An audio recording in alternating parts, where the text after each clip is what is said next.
Hey, I'm Darrell from Honeydew Men. You're tuning in for your next 1-minute educational video. Today we're going to talk about this railing behind me. The problem here is that this railing, you can see there's absolutely no support posts whatsoever. Just a bunch of 2x2 spindles nailed into the deck floor. And obviously that's not going to work. This thing is very wobbly and not safe. So, right thing to do is just to tear that thing down and rebuild it the right way, because that ain't the right way.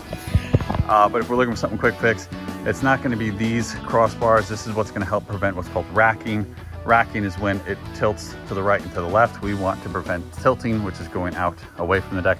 So what we can do is we can take a 4x4, cut open the floor here, pop a 4x4 here, come straight up, and then screw this together, and that'll give me the strength I need from this side, and then one more there. So if I put a 4x4 post up here and a 4x4 post up here and nailed together and attached to the floor joist, not the rim joist. So the floor joist is a beam that comes here off the house. The rim joist is a beam that comes this way. If you attach to the rim joist, the rim joist will pull off with the railing, so that's no good. The floor joist is what we want to bolt to, get that perpendicular, have the post come up and put them together. That's gonna be a quick, cheap, fast way and a safe way to solve that problem if that's what you have at your house. So I'm Darrell from Honeydew Men. I hope you find it educational, informational, because sometimes it's not a carpenter you need or a deck guy you need. Sometimes just a honeydew man you need to point you in the right direction. Thanks for tuning in.